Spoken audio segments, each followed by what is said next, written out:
All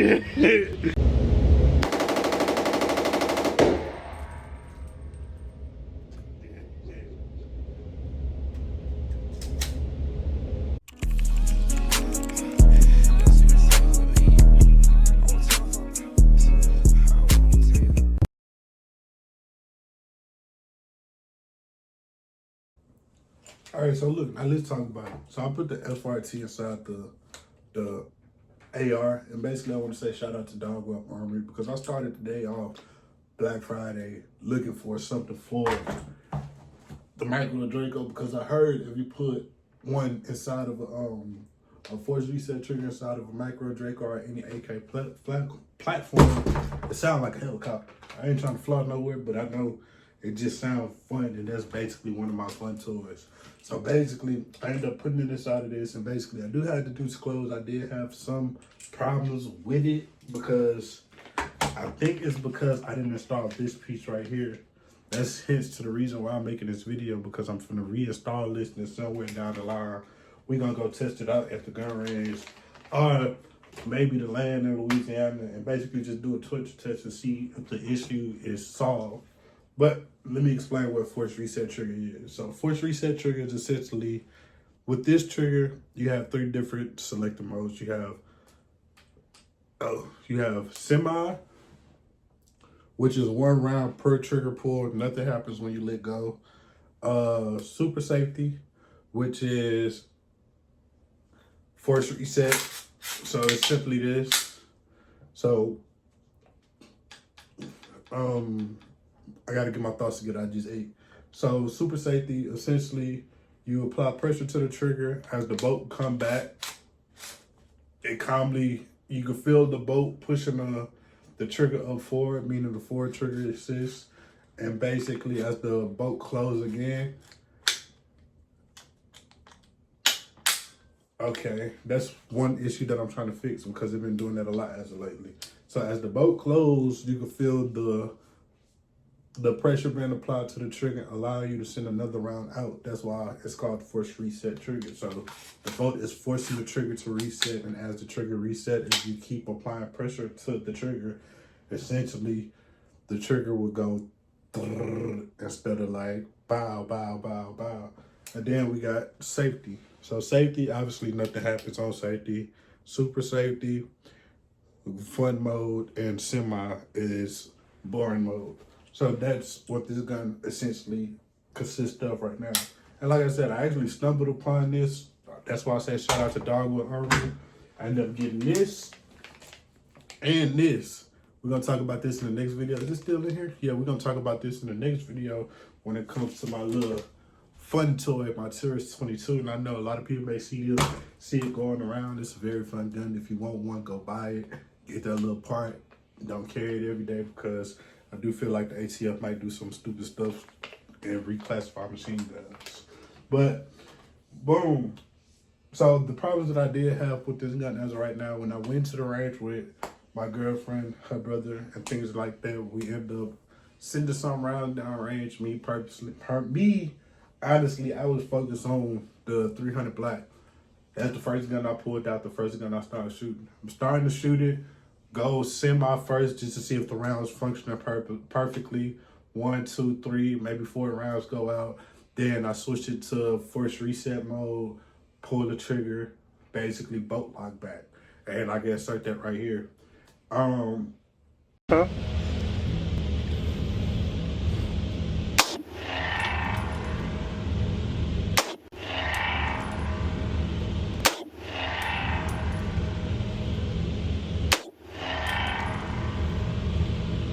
Oh, you stupid bitch.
I broke it.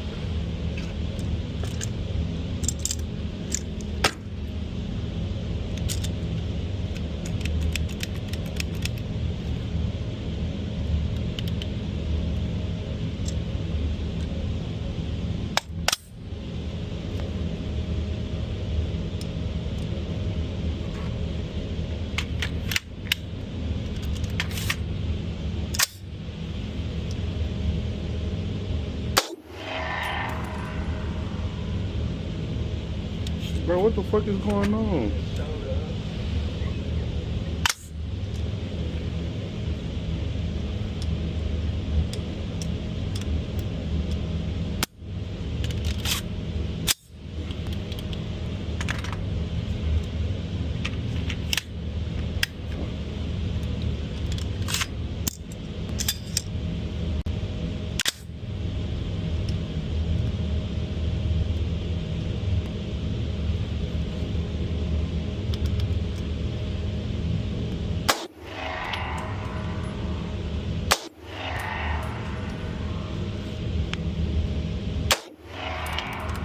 Man, it's turning in straight to a dead trigger. That's crazy.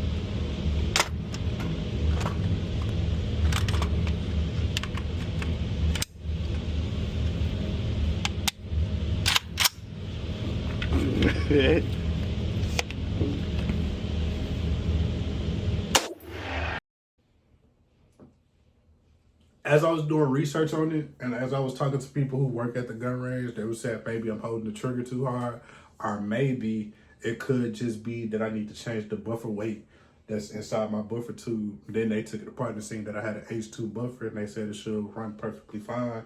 H3, it'll run extremely fine, but H2 is one of those hit or miss. It can run perfectly fine. It can run fine enough to where you would have issues, but they do have a break-in period. And let alone my AR still have not hit its break-in period. With the force reset trigger in here, I can say calmly, I done ran probably 300 rounds through it already. With a normal trigger, I only ran probably 100 to 150 rounds through it. And they say with the AR platform, you got about 500 rounds for the break-in period. But after time went on, shooting at the range, probably 10, 15 minutes went through, everybody else shooting the guns. I picked the gun up and I tried again, and this time I didn't apply that much pressure to the trigger. So I'm just shooting semi, then I go back to FRT mode, gun run flawlessly. And I'm like, okay, cool. I had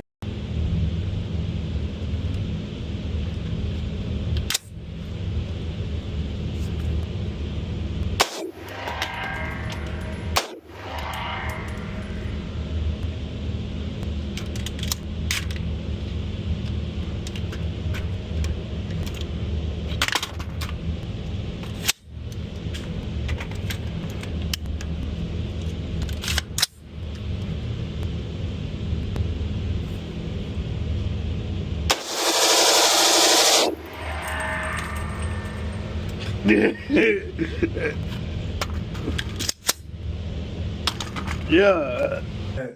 Time my fun with it that day, then went to the 22 ran flawlessly straight out the back. That's a drop-in modification that I recommend for anybody. I didn't start having problems with it till New Year's, which we jumping ahead just for the next video. So I was thinking maybe I'm having these issues because something not put in right, which is the part that I just showed y'all, which we're gonna experiment and see if it come out right. But New Year's really showed me that the part really didn't matter, because straight out the trunk, 12 a.m., January 1st, 40 rounds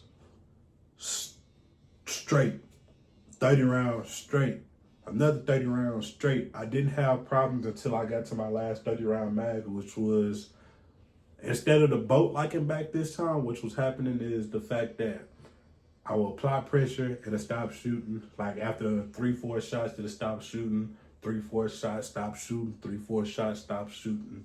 Then empty out the whole mag. So that's probably, we're gonna say 15 bullets that will have issues. Then the rest of the 15, it would run flawlessly.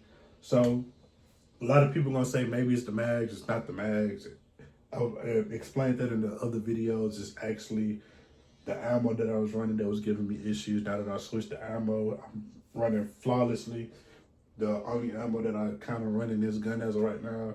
But yeah, we're gonna get to breaking down this gun, and I'm gonna show y'all. So the only part you need when it comes to looking into the FRTs is the lower receiver. Everything else you don't need. You don't need the upper. Even though it may sound fun, you don't need this. And for the people that don't know, let me show y'all. So the FITs, it sit like this on the inside. Make sure the serial number not showing. And basically this right here apply pressure to that. And as it go down, when the boat is inside, you can feel, oh, it's not in FRT mode. You can feel it being pushed back on your finger. So that's essentially what it is. I do love it. I do recommend everyone to get one, just because it's something that you don't think you would need until you got it. But let me show y'all how to put this in, because as I see everything, this gun's not being modified in any way, form, or fashion. The gun is basically in the condition that it was in when I first started the video. I'm just showing y'all how to do something different. That way, oh, I see how this going here. I'm just showing y'all that way y'all could do something fun to y'all firearms. So with that being said, let's get this done. Basically, a lot of people don't understand when it comes to just this part alone. You flip the number over. I mean, not the number. All you really need is the lower receiver. Anything else you kind of don't need. So one, you need a screwdriver, a punch, and a hammer. Everything else is self-explanatory. Like I said, I'm going to be taking this one apart because I'm trying to figure out an issue that I'm having far as and force reset. It literally only give me a force reset mode, not a semi-automatic mode. So we finna take it apart and put it back together. So I'm gonna have it time stamped in the description. That way y'all can know when the actual install do start. So be careful with the screw, because you do have a spring right here, and this spring is basically for the selector. And if you take it all the way out too fast, what will end up happening is the screen will go kapow and fly all across the room, and that's a small spring. It's kind of hard to find, so be careful with that, just because small springs are not even hard to find, it's hard to replace them, because sometimes you got to end up buying a whole new part kit just to get that one spring, which I feel like, yeah, it's good marketing thing. It's good things for people who don't know what they're doing. So got the spring, then make sure you hold it and get the little D10 out. We're gonna sit that in somewhere. I'm gonna sit it on top of my wallet. Oh, nope, we're not sitting it on top of my wallet. We're gonna sit it right there. And basically, to take this cam out,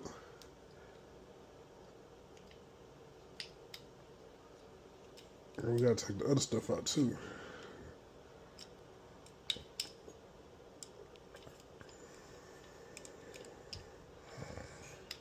Oh, this shit is weird. Alright, so now it's on safety. And basically, the lever and the cam, it actually sit right in between it. I feel like this is the issue that I am having. So this actually sit in the weapon like this, as you can tell. So you have to actually slide that through perfectly. And like I said, we need a punch. So we got to punch the returners out right quick. And basically, one thing I say, once you're doing this at home, make sure you put, I say always start with the one at the top, just because the one at the top is kind of the hardest one to put in. And once you put the one at the top, it's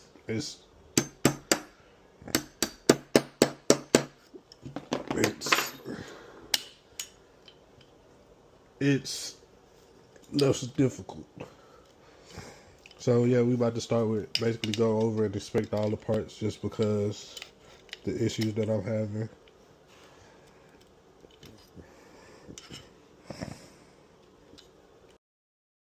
So what I actually think it is this piece right here, because like I said earlier, it's like this piece want to slide out and back out of the weapon. So, but I'm still gonna show y'all the install.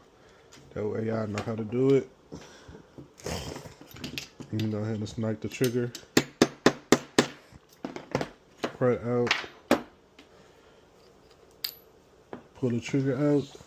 What just fell on the floor is the I'm gonna drop the titles on the floor. That's the dog, by the way. And basically, the whole trigger assembly is out. Like I said, pay attention to how the trigger is installed. So this go in here like this. That way, tension can be applied, and basically just pull the trigger out. So, like I was saying in the other video earlier, the only difference is the actual trigger. So this trigger is actually cut. That way, this detent could work properly with the gun. So besides that, everything else actually just sitting here like normal. So basically that's why I say it's a normal, just a pre-cut trigger. That's it. And this sit above it, the hammer, and that's kind of it. So now we could just jump right back into the install. So basically this whole kit only take probably a few minutes. The best way to do it is like this. Sit the trigger in, set the detent. I don't know if it's called the detent. It's either a disconnect or a detent. And basically try to see if you can find the light. We know that may mean different things, but still. Okay. Alright, so we got the light right here. Take this and just, the beauty of gun knowledge, just take the hammer. You can either beat it through and it's in at the top. And now you take the hammer. Like I said, the things go down like this. Now putting this hammer in is kind of hard because of the tension and everything. Oh crap, I see just the issue I ran into last time.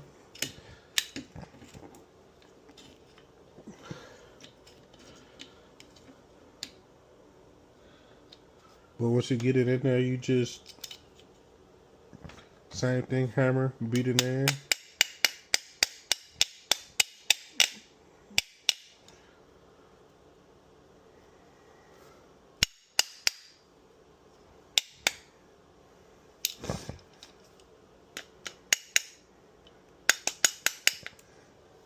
So now that is in there, and basically now the last part you could take.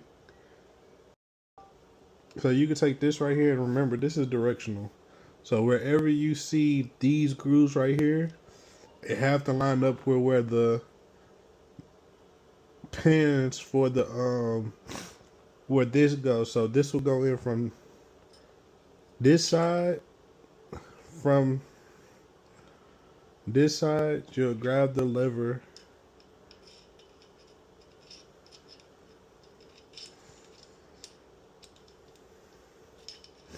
and make sure it slides directly in between. Okay, this kind of the hardest part. Let me see. So yeah, you'll put it in from this side. I ain't gonna lie, doing this with sunglasses sound kind of hard. So I'm not putting it down for it. Alright, so we in there. Like swimmer. So you sign it in from this side, then after that, basically you could just reassemble the whole lower. Take the spring, not the spring, the whatever that's called, drop it in there, put the spring on, and slide it in. I drop the screw, wherever you may be, put the screw in, and yeah, that's all. So now we're going to function check it again to see if me just doing that was something that actually stopped the issue. But if it didn't, like I said, probably just going to end up switching a whole bunch of stuff and try cleaning the gun to see if that worked the problem out. Because sometimes it could be something simple that caused your weapon to malfunction. And like I said, this is going to be my truck gun for a truck that I don't have yet. But it'll come in the future. So essentially, this would be semi super safety. So won't fire, super safety.